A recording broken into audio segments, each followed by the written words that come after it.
conversation. Now I'm waiting for the bus. You waiting for the bus? Yeah. And I'm a brother. Your brother. Cool now. See you, man. Hey, man. I'm fine with that. You gonna die of natural causes. Some black guy in a natural gonna kill you. Just once. Primetime Radio, your man J-Rod, the voice of the streets, and I love my job. I always say this when there's somebody in the building of importance, and I'm not saying, I mean, everybody's important. Let's put it out there. Everybody's important, but there are some certain people that have done things for the culture. And when I say the culture, I really mean the culture of entertainment. People that have broken barriers, people that have really stood up, and it's even better that this person is right from this area. Love it. Right now we in the building, we have Mr. Tim Reid. Hello, hello, hello. Hello, sir. All right. I How can't are believe you? I'm on a hip-hop station. Yes, yes. Something happening here? Old people come in here, don't Well, what I will say, it is Throwback Thursday tonight. Oh, It is Throwback. All right, Thursday. We're gonna do that. We're gonna do that. It's okay. Get some cool Mo D up in here. See, don't tell my DJ's in the back getting ready. We can make that happen. We can make that happen. How's everything going? I'm fine. I'm fine. That's good. That's good. Now, this is a long time coming. As everyone knows, I'm an alum of Norfolk State University, and one of the first people I heard about alum at this school was you, sir. Mm-hmm. And it was like, man, I remember that guy. Like, I know that guy. You know, I followed your career, and I can't say I followed it, but I've gone back and I grew saw up with it. I grew up with it. Exactly, exactly. Yeah. How does it feel to come back to this university and just be around so much of change? But at the same time, I'm pretty sure there's a lot of fond memories as well. Oh, yeah, I'm very proud. I'm very proud to come back and see the growth of the university, see that it still maintains a certain amount of its old school mentality, that is, it's community oriented. It really goes the extra mile to make sure that the students get beyond just the academics. They get a sense of character building, Right. and that's what made it possible for me to leave here and go around the world. And today I saw an old friend who I hadn't seen in many years, Bobby Dandridge, and I saw each other and we chatted and we talked about that. Isn't it good to be here, and how a certain part of that attitude and atmosphere still exists today, which is very rare in the historical black college system. That's all. Now, what is one of the biggest things that, or I guess one of the fondest memories you have of this campus? Oh man, it's just so many. I mean, I think that what I remember most from this campus is how it prepared me to survive in the world. I mean, not just beyond just, again, the academics. It was just the faculty here and the staff were people who took a personal interest in the students. I mean, they wouldn't let you get away with a lot. Right, right. They would be on you, man. Yeah. They would be on you. I mean, in those days, they could put the fear of God in you. Because you weren't going to get out of here if you didn't perform up to a certain level, not only in class, Right. but in attitude. Right, and you know, the funny thing is, I think that is what makes real stand-up citizens. You know, when you have something to fear besides your parents, when you have something to fear besides going to church and getting beat, you know that everywhere around you is structure, and I think that really prepares you, and Norfolk State definitely does that. Now, something that people might not know, that you weren't like an acting major or anything like that. Oh no, there was no acting majors at the university at that time.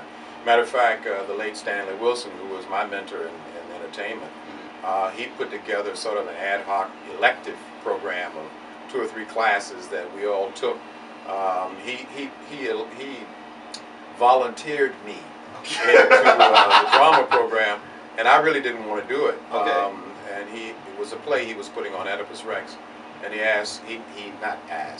he forcefully requested by threats, as a matter of fact. He said, you have to take Lit 110. I said, yeah. He said, well, you have to come by me. Wow. And I said, okay, what does that mean? He says, that mean you're going to be in an auditorium this afternoon auditioning for a play? I said, I'm not interested in the play. Right. He said, you're interested in graduating, aren't you? I said, yes, sir, one time. And that's how I got my first taste of acting, but it was never anything I took seriously. Wow. Now, when did it become serious for you? I know that after about When I got hungry one day, and I really needed a job. Can I do this? Really? Yeah. Was it that just, I guess, the stars aligned in that moment where it was No, like... I mean, it had nothing to do with the stars. It had nothing to do with wanting to do it. It was just one day I made a right turn instead of left turn. Okay. And found myself sort of on the outskirts of entertainment. doing some things in the community. I left here and went to work for DuPont. Right. I was first black hired by DuPont from the Historic Black College in their marketing program. And so 3 years I was a corporate guy. Right. Right. And then one day, accidentally, just met someone and we started talking, and I was talking about comedy and wouldn't it be fun to do a comedy team, a black and white comedy team, right. which at that time was, 4 years removed from the civil rights right. movement. So I talking about black and white comedy in the day was like, talking about let's go out and paint ourselves a certain color and be a target. So we decided to try that, and we did it for a year or two, and then finally the bug bit me, and I said, I'd like to do this full time. Really? So I quit my job, which was in those days nuts. And my son came to These tell me, soup.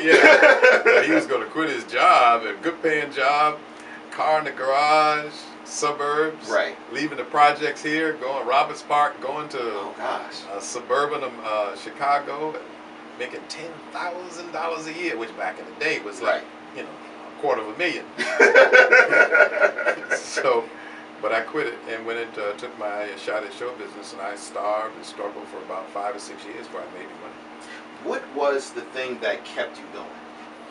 A lot had to do with, again, what I learned in this university is that I never feared that I could not survive. Wow. Because I always knew I had this degree to fall back on. Okay. So I knew that I could get a job. Okay. Because they made me, when I left there, they psyched me out. I thought I was king of the universe. I can get me a job. Right. I can compete with these white boys. Right. Because they made me understand that I had to be 10 times as good. Now back in the day, you could say that. Today you say that somebody want to sue you. Back then, Dr. Gadsden and Dr. Taylor would say that in class. You have to be 10 times as good in order just to survive, just to make it in the business world.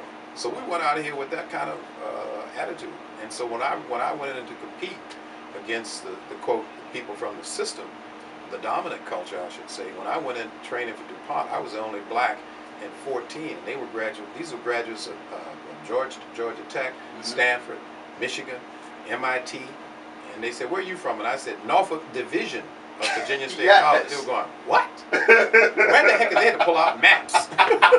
Norfolk. Norfolk. What kind of college is that? A trade school? I mean, nobody knew. But when the training period was over, 14 went in, 10 came out, and I was one of the 10. Wow.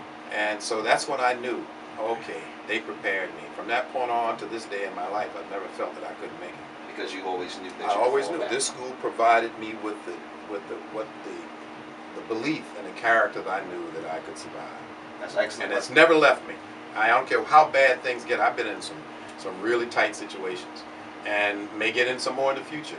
Never left me. I've always felt I can pull this out. I can survive. I've seen hard times. And what I'm facing now, just pull it together and fight.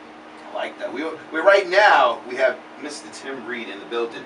What is success to you? And how can you achieve success since you are so successful? Success to me is, first and foremost, is to look around and see that I have a family to love, wife and kids that are doing very well. And my kids have stayed out of jail. They're carrying on a decent life. Right. I provide an education for all 3 of them, and now it's up to them. Right. I'll be there for them if things fall short, but other than that, they're out there. And I wish them well. I'm spending their inheritance. You guys are doing great. Yeah, you're doing great. I'm going to take this money I saved for you. I'm traveling. I see you. They never know where I am. That is awesome. So this is what we're going to do. We're going to go into some music, and we're going to get back because you're doing something. Out of all of the things that you've done, what has been the most memorable? I think Frank's Place on television and for movies. Once Upon a Time, where we call it my first directorial. I think those are the 2 things in my professional career that I'm most proud of. Okay, and why is that? They were unique and culturally entrenched in what I knew about culture, the black culture in America. Okay. Very different from anything that was out at that time. When we were colored, everybody was doing Minister Society, Boys in the Hood. Right. And I was telling this wonderful story about the black culture in America and its origin prior to the Civil Rights Movement. which very rarely gets told. There's only been like 2 movies or 3 movies that even dealt in that. Right. Learning Tree, Sounder, and really When We Were Colored, that I think had a certain cultural enrichment, a richness about it. Okay. And then Frank's Place, when television was going another way, silly and sort of buffoonish, you know, I came along with Frank's Place, which was again solidly entrenched in culture. Now, is it a thing of where you look at the landscape and try to put in what's missing, or is it just the timing of when your projects actually come about? No, it's my propaganda. Okay. I think that's my job. You know, my job is to try to keep our culture alive as I knew it and as I would want my grandchildren to know it. Okay. Not the way, you know, I hear it in the beatbox, but the way I hear it in the heartbeat. Right. You know? Wait, time out. Hold on. I think you just put one on us real quick. I think you just put one on us real quick. I like that. I like that. Oh man. Quote.